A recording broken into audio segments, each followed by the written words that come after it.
Hello, everyone. Okay, welcome back. This is episode two.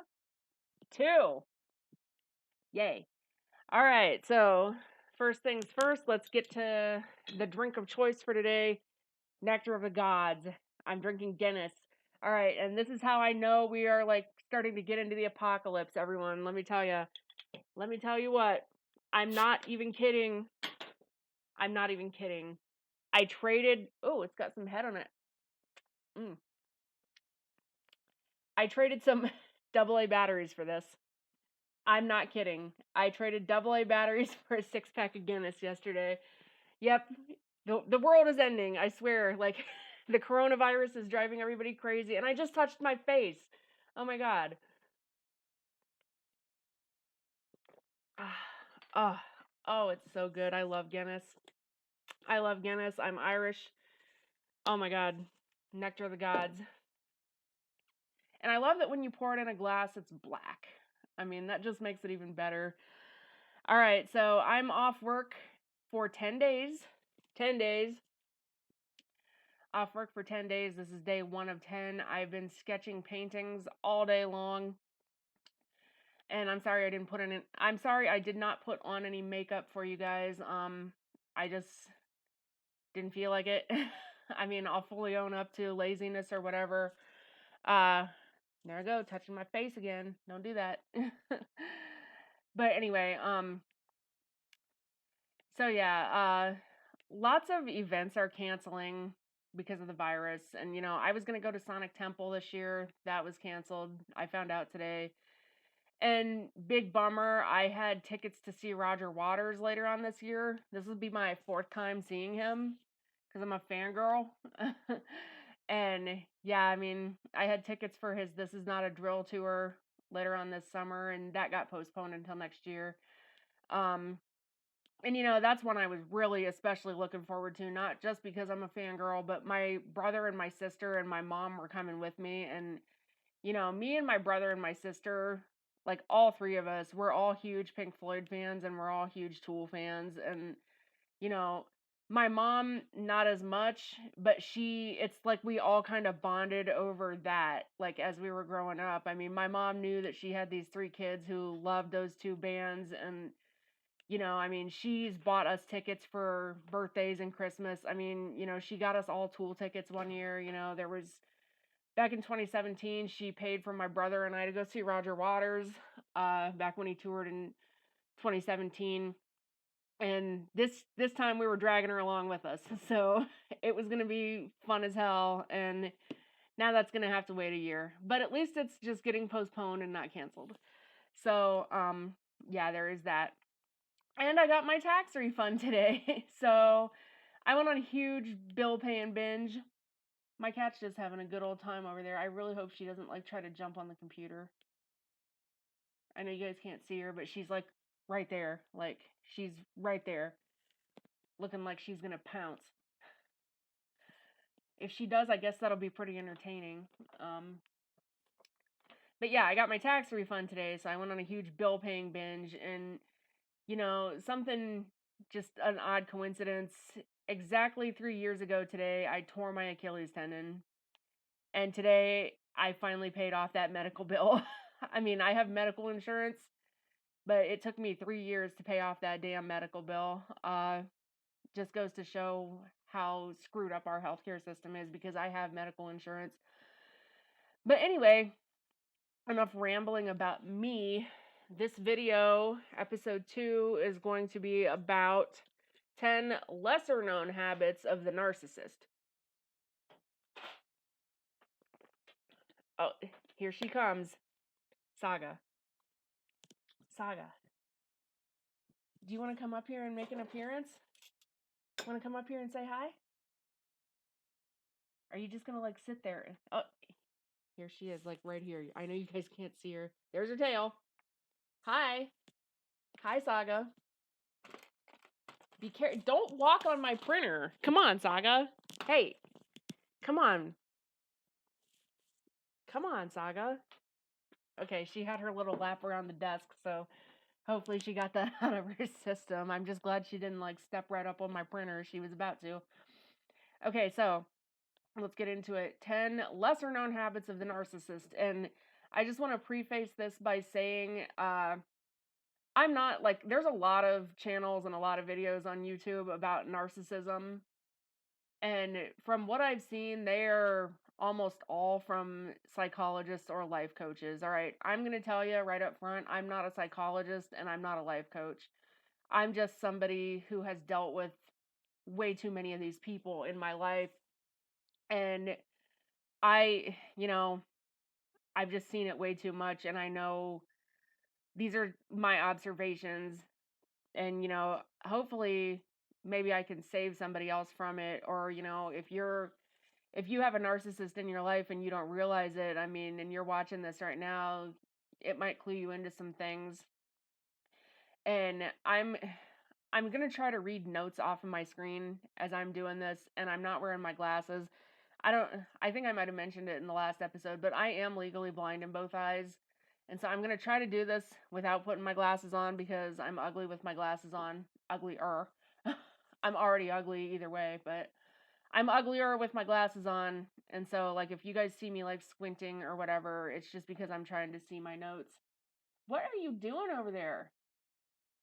She's just like, she feels like she has to explore every nook and cranny of my office. I swear, there's nothing that interesting in here. There's a bunch of paintings sitting around and a bunch of other crap. It really needs cleaned. There I go, touching my face again. Don't want to do that. All right, so 10 lesser known habits of the narcissist. Okay, hello. It is the next day. Sorry about that. Don't know what the hell happened last night, but I went back to rewatch my video and it only recorded like the first 5 minutes of it. So, yeah, here I am back again next day. And we're going to try this again. All right. Still no makeup. Sorry. Just wasn't feeling it today or yesterday. Plus, this is a video about narcissism. I mean, I don't really need to look pretty. But yeah, I rearranged everything so that I can see my camera app up on my computer and I can see my notes. Yesterday, the whole time I was recording, I wasn't even looking at my notes or wasn't even looking at my camera. I was looking at my notes, and that's why I didn't notice that it had stopped recording. I still don't know what happened. For my drink today, I have Liquid Death. I don't exactly know what this is. I mean, it's supposedly a type of, it's marketed as mountain water. I don't know if that literally just means that it's water or like, I don't know if it's flavored water. Like, I don't know what makes it special. Like, to me, it just seems like it better have something to be called Liquid Death. And I can't stand drinking room temperature water, so I have a cup of ice here to pour it into in case it is just literally water. And my cat's about to jump up on the desk again. You gonna come and make your appearance? Come here. Come here. Come and make your lap around the desk before I really start getting into the video topic. She's being shy. You being bashful. Normally you're like a big ham. Come on. Oh well. As soon as I start talking, she'll jump up here. You better believe it. Okay, I'm gonna open up Liquid Death. It's a tall boy too. I don't see any carbonation. It appears to be clear. If this is literally just water, I'm gonna be so disappointed. Like water in a can that's called Liquid Death. I mean, I just have such high expectations for something called Liquid Death, and it's got this really cool skull thing on it. I mean, oh, here she comes. Here she comes. Hi. Hi. Come on, go ahead. Walk by. Do your lap around the desk so I can try the Liquid Death. Okay, Liquid Death. Cheers. It is just water. Like, this is just water. It is water in a can. I mean, don't even know. Gonna pour it in here though because there's ice in here. How epic would it be if I go to pour it and like a bunch of black ghost apparitions come out?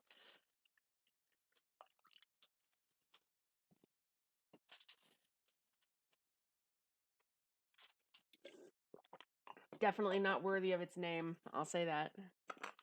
Water in a freaking can. But I kind of knew I mean, I knew I was taking that risk when I bought it. I just figured with a name like Liquid Death, there's got to be something special about it. But there's not. Okay, so without further ado, on to our topic. Yes, I am still recording. These are 10 lesser known habits of the narcissist. I think I pretty much said everything I needed to say as far as prefacing all that and stuff in the intro that I recorded yesterday. So I'm just going to jump right in here. Okay, number 1, lesser known habit of the narcissist is that they tell tall tales. These are people that'll tell just crazy bullshit stories. Sorry, I was trying to see what she's getting into over there. These people will just tell crazy bullshit stories. I mean, just a couple of examples I can think of.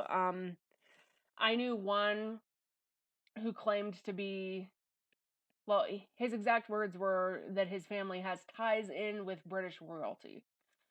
Oh yeah, I have all these connections. My family is tied into British royalty. Okay, but you're a freaking redneck living in rural, I'm not going to say what state, but living in the rural part of the United States. I mean, your parents are flat broke and but yet you have all these connections to British royalty. And he would talk about how, oh yeah, if I ever went to England, I would have access to all this information, and I'd be able to get into places that not everybody can get into because I'm tied in with the royal family.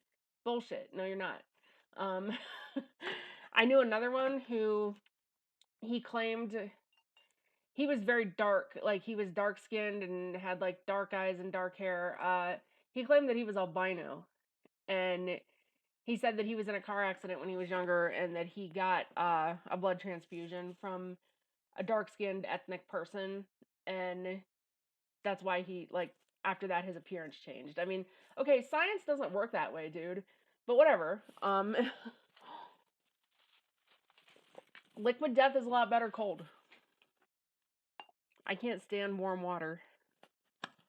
The reason they do this, my theory, is that, I mean, for one, they want to feel special. Like, a lot of the things on this list are going to boil down to one thing, and that's insecurity and like this need to feel like there's something special. But with this one in particular, hey, don't do that. Saga, don't rub on the computer. Anything else, do not rub on the computer. Don't rub your face on the computer, not while I'm recording. Sorry. I feel like a parent disciplining their kid. She's trying to get up behind the Saga. Saga, come on. Come on, Saga, get down. Get down or stay over there. She's going to be the next YouTube sensation. You guys are going to be like tuning in to see her, not me. Okay, so yeah, where was I? There's the need to feel special and the need to feel like they are superior to others. But also with this one, a big part of it is that they want to see how gullible you are. I mean, they're kind of testing the waters. They're seeing, okay, if I can tell these stories and this dumbass actually believes me, then, who knows what else I can get away with. Yeah, like a big part of it is that they're just testing to see like what all you'll fall for. Don't fall for it. They hate being called out too. Because I've done that. Number 2 out of the 10 is that they don't introduce their significant other. Or if they do, it's like in some weird, messed up, not appropriate kind of way. A lot of times they just don't introduce, though. Like they run into you're out with a narcissist on a date or whatever, and you run into people they know. They just act like you're not even standing there most of the time. Or, like, this is an example involving my recent ex. There was a time when him and I were out, and he was messaging an ex-girlfriend of his, like he did so often. He was messaging her, like, using voice to text so I could hear everything that he was telling her, but he was telling her, "Oh yeah, I'm out with my friend Rhiannon." It's like, excuse me? I I'm not your friend.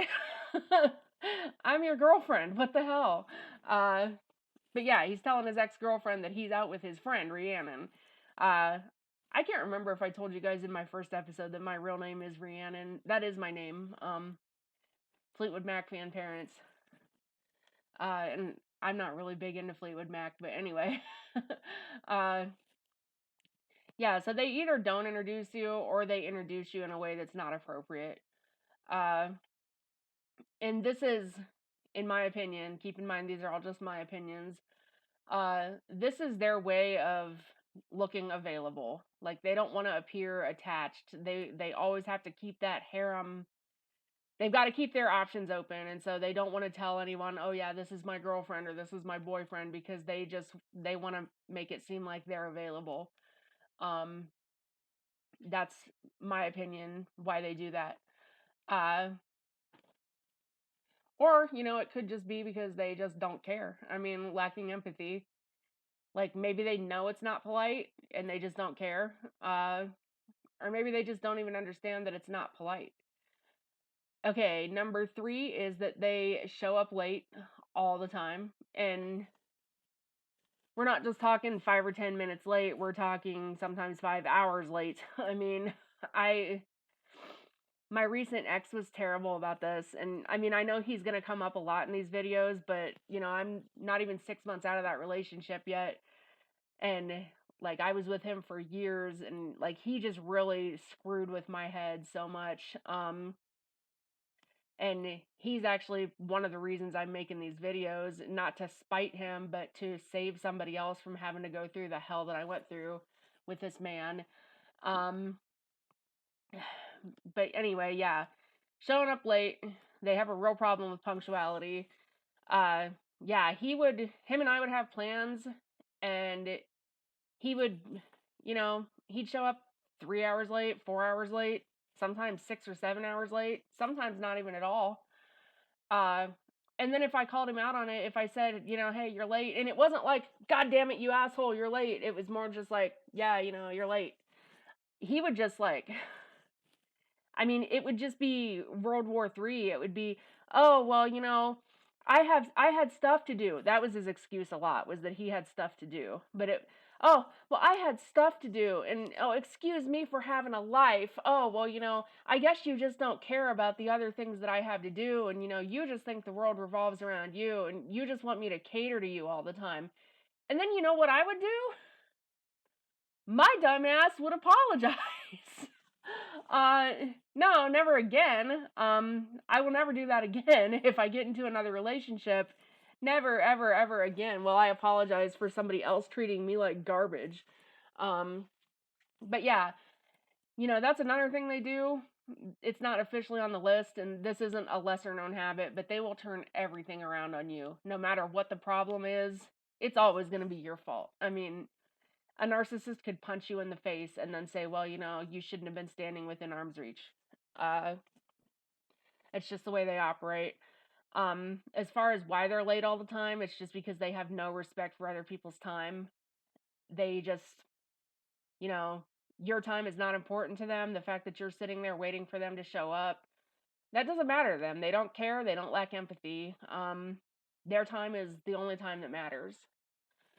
All right, so number 4, and this is an interesting one. And this is one that you see, I mean, you see it with your regular run-of-the-mill narcissists, but you also see this a lot more with like the more malignant types of the cluster B personality disorders. Like, you see this a lot in like sociopaths and psychopaths. And let me get a drink of liquid death here. One thing that I want to note, and I could be wrong about this, like I said, I'm not a psychologist, but it is my understanding, at least, that like not all narcissists are a sociopath or a psychopath, but all sociopaths and psychopaths are narcissists.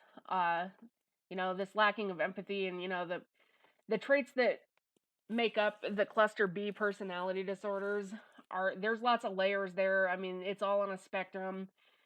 Somebody feel free to correct me if I'm wrong. I mean, I am not an authority on this subject. I'm just somebody who's had way too much experience. I just want to make that very, very clear.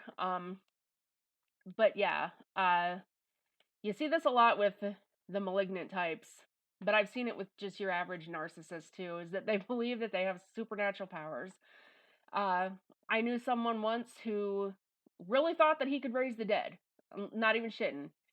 He thought that he could raise the dead, and he also thought that he predicted the death of the person that he was going to raise from the dead.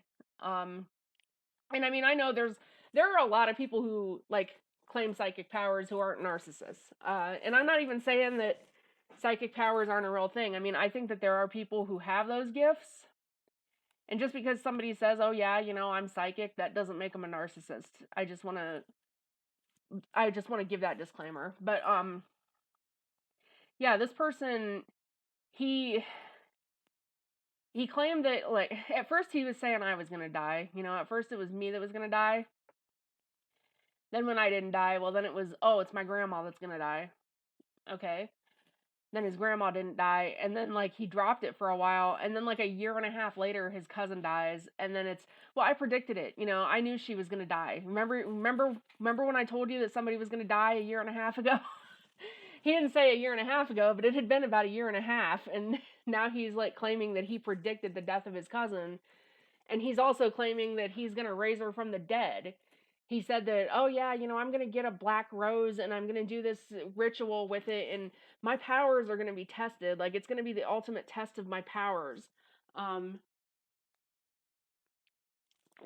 really have got to get a humidifier in this room if I'm going to continue making videos up here, because it is so dark. It is so dry in this room. Like, I feel like I can't talk without getting all parched. And here's Saga again. Hi, Saga. Don't knock over my liquid death. I know I poured a bunch of it in the Ouija cup, but then there's also some of it still in the can. I don't want her to knock that over. The Ouija cup is sealed. As far as the supernatural powers go, my recent ex believed that he had the spirit of a kitsune living inside of him.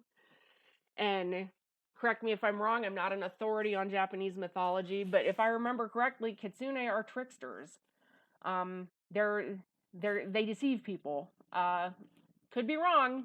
Don't know. Correct me if I am, but yeah, kitsune are these beautiful, multiple-tailed fox creatures who are mischievous and they're supposedly very deceitful. So that would be perfectly fitting of him.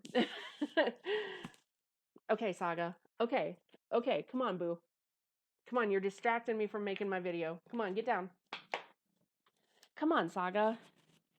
I'm gonna have to start shutting my office door when I make videos. Stay over there. Stay over there or get down off the desk. Come on. Saga, come on. Come on, you're starting to... Yes, there we go. Good girl. Gonna have to start keeping cat treats over there, up in here and throwing them over there. I mean, I love her, but she does kind of invade my space when I'm making videos. Okay, so yeah, he claimed that he had the spirit of this kitsune living inside of him. And on top of all that, like, he would use that as an excuse for bad behavior. It's like, oh, well, I'm sorry I lied. I'm a kitsune. Well, I'm sorry I did this thing that pissed you off because I'm a kitsune. I can't help it. That's just what I am. You're not a freaking kitsune. You're a human being. You're a human being with a few fucking screws loose. Excuse my language. I'm trying to cut down on the cussing in these videos because I found out YouTube doesn't really like that.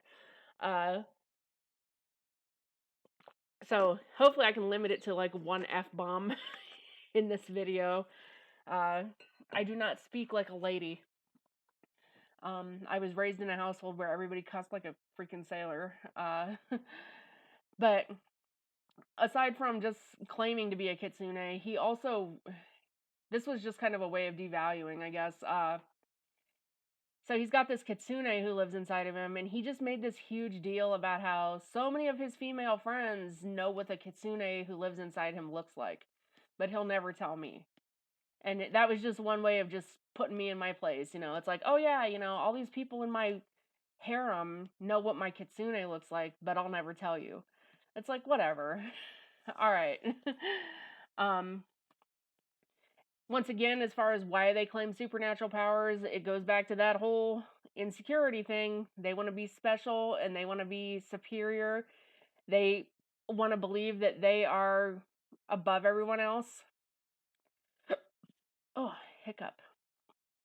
So they claim that they have supernatural powers. Okay.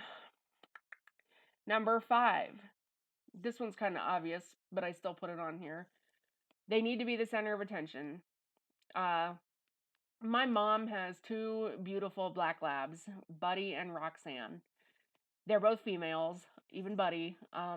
They're mother and daughter. And whenever you go over to my mom's house, like if you go to pet Roxanne or show any affection to Roxanne, Buddy will get right up in your like she'll get like right between you and Roxanne and be like, "Hey, pet me," you know? And yeah, that's cute when dogs do it, but narcissists do that too. I mean, like, if you're ever with a narcissist somewhere and somebody compliments you, like I've seen this happen. They'll get like right up in between you and whoever. I've witnessed this. Because they have to be, like, they can't let anybody else take a compliment. I mean, they've got to be, like, number one in everybody's eyes all the time, or else they throw a fit. Saga. Come on, Saga. Time for the next episode of Saga's Tale. What's Saga's Tale gonna do on this episode? Okay, get your ass out of my face. Okay, Saga. Hey, I don't want you knocking that over. Hey, Saga, you are gonna knock that over. Oh, good Lord. Yes, I still am recording. Yay! Okay. Number 6, another kind of obvious one that kind of goes in with the last one. Hey! Now watch. Oh my God. What did you knock over? Now you're gonna. Oh my God. Oh my God, cat. I'm gonna start shutting my door when I make videos. I still don't know what she knocked over. It didn't sound like it broke, though. Okay. So number 6 is that they have to one up. They one up everyone. I remember a narcissist I knew one time. This was back when I was in college. I had to take an IQ test, and I was telling him, "Oh yeah, I had to take this IQ test today," and well, it would have been a couple days after because it was when I got my results. I was telling him, "Yeah, I got my results from my IQ test," and I told him what my IQ was, and we'll just say, for the sake of telling this story, that it was 120. It wasn't. That isn't what it was. But I'm not going to tell you what my IQ is because I don't really hold a whole lot of faith in IQ scores. But we'll just say that it was 120 for the sake of telling this story, right? And so I tell him, yeah, it was 120. And his immediate response was this very smug, yeah, well, mine's 180. Okay, there's no way this dude had 180 IQ. No way. It was just his way of one-upping. They, like, no matter if you say, like, some accomplishment that you're proud of, they've got to do you one better, one or several better. I mean, yeah, yeah, everything's a competition with them. I mean, they have to, in their eyes, they have to win at everything, but is it really winning? People are just different. And once again, it goes just back to that whole I need to feel superior kind of feeling that they all deal with. Okay. The next one. Hey, stop eating the plant. Stop. I'm trying to eat a dead plant. Okay, is that they're always on their phones constantly. I mean, my recent ex was terrible about this, just constantly texting, constantly talking, to other people, and it was always other girls. It's, oh yeah, it's my friend Sally, it's my friend Becky, it's my friend Janie. I'm making up these names. Um but yeah, always messaging other girls, always talking to other girls. And I am not a snoop. I would never snoop in his phone or anything like that, but there were times where like we would be sitting right next to each other on the couch, or we'd be in his car and he had one of those phone mount things that like puts the phone up on the dashboard, and I would actually see texts come through like really big on the screen that were like, I was always seeing heart emojis and like flowers and like like in love kind of texts, and like I don't know, like Facebook has all those stickers where it's like, roses and hearts and all that. I saw so much of that. And I mean, you know, I'm not I'm not going to say I'm completely not a jealous person, but I'm no more or less jealous than your average person. Um and that was something that I just never really spoke up about, even though it always did bother me. And cuz I would tell myself, well, he's doing it right in front of me, so clearly he's not up to anything that shady, but I mean, he was. Uh and they're always like they're just always doing this.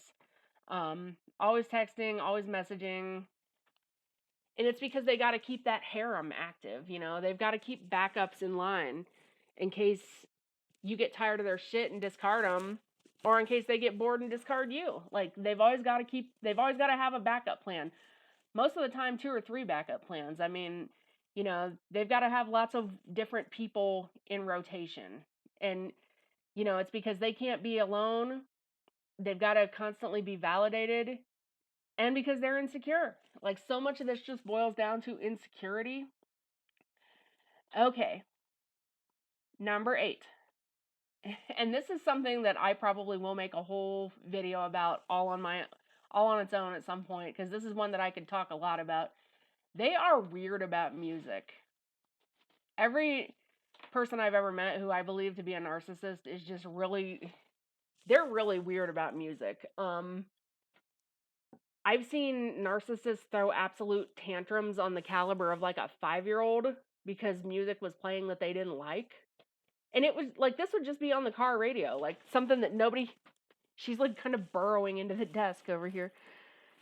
It's like, okay, a song's playing that they don't like, and instead of just switching the radio station like a normal person would do, they just want to point their finger and yell and scream and cuss at the radio. Like, I've actually witnessed this. Uh, you know, I've seen narcissists use music as a weapon. Like, oh yeah, I know you hate this song, so I'm just gonna play it over and over and over and over again in the car just to torture you. I've I've actually been on the receiving end of that. Um, and just something else. Everybody I've ever known in my life who I believe to be narcissistic, like, I'm a big Tool fan and I'm a big Pink Floyd fan. In fact, I'm wearing a Tool shirt. I'm a big Tool fan and I'm a big Pink Floyd fan. I mean, those are both bands that are really progressive, and the lyrics are very intellectual, and I have not met a single person who I believe to be a narcissist who likes either of those bands. Uh they really hate music that causes you to look inward. They hate music that causes you to be introspective or to like look at life in a different way, because they don't want to do any of that. I mean, I knew a 35-year-old narcissist one time who listened to Blood on the Dance Floor. I mean, not saying there's anything wrong with Blood on the Dance Floor, but it is a little peculiar that like a 35-year-old man is like jamming out to Blood on the Dance Floor in his car and acting like a teenage boy. Uh yeah, I this is one that I could just go on and on and on about, so I better stop and move on now because this will be a really long video if I don't. And I'm already getting kind of long here. Uh I am on number 9. This is another one you see with the more malignant ones. This is more something you see, like regular narcissists do it too, but you also see it with the darker malignant personality types, is that they mirror. Um they will mirror the person they're currently idealizing. Like, if the person they're idealizing likes a certain band, well, suddenly they like that band too. If the person they're idealizing likes a certain food, well, suddenly they like it too. I have witnessed this. I've been mirrored. And also, this is one that I don't really see touched on in any of these videos, but this can also give them away when they're cheating.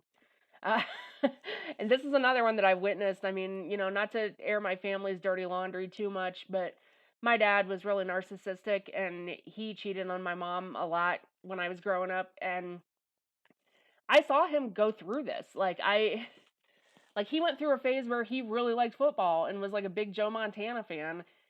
He could care less about sports any other time, but suddenly he was really into football and really into Joe Montana. Well, it was because he was messing around with somebody who was into that.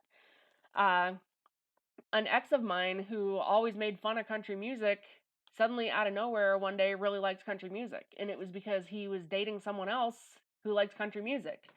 So yeah, like whoever they're idealizing is the person they mirror, and that can really get them busted. I don't even think they realize that. Like I don't think they realize, they don't understand that people around them are smart enough to catch on to this stuff. All right. And now number 10. And this is another one that I could make a whole video about. I mean, there's so many subsets to just this one. They have a really weird relationship with language. And there's, like, I have a couple sub points, like, written down for this. Okay, not only, I've known a lot of narcissists who just make up words. Like, I knew one that said l'apartment as opposed to apartment. Oh yeah, I went over to my friend's l'apartment. I mean, that's ridiculous. That's not how it's pronounced. They do that. And then there's also like you can't be sarcastic. You can't show any kind of rhetoric when talking to them because they take everything crazy literal. I was with a narcissist who I dated once, and we were eating Chinese food, and he had pot stickers. And I said, "Hey, can I steal one of your pot stickers?" And he like raged because I used the word steal. And he just took it as a personal attack that I wanted to steal from him. It's like, dude, it's a figure of speech. If I was really stealing, I wouldn't ask, "Hey, can I take it?" Like I would just reach over and take it. Like you don't ask first when you're actually going to steal something. Yeah, they just don't get figures of speech. They don't get rhetoric. They don't really get like sarcasm, like subtle sarcasm. They take everything literally. They just have a really weird grasp on the English language. Uh, I feel like there's something I'm missing there. Yeah, I feel like there's like something else I wanted to say with that, but I'm missing it, and it's not in my notes either. So it'll probably come to me as soon as I turn off this video, because that's the way it always works. But yeah, so those are 10 lesser known habits of the narcissist. I hope you enjoyed this video, and if you know anybody who does any of this, like tell me your story in the comments. I want to hear all about it. I'll probably even respond to you. I don't have that many subscribers yet, so I'm not gonna it's not like I'm gonna get a ton of comments. If you want to subscribe, feel free to. Feel free to like this video, subscribe to my channel. You can follow me on Instagram at absintholart. You can also follow me on Facebook at absintholart, and my Twitter, I believe, I'm gonna have to confirm this. It's either absintholart or it's just absinthol. But yeah, you search absinthol, you're gonna find me on Facebook or Twitter, on Instagram. Feel free to follow me. I plan on making more videos like this. There's lots of different facets to this channel. So yeah, I'm just trying to spread my knowledge here about narcissism and these kind of people, because dealing with them is hell and I just don't wish it on anyone. So yeah, if you like this video, show me some love, comment, tell me what you think, and I will see you in my next video. Bye bye!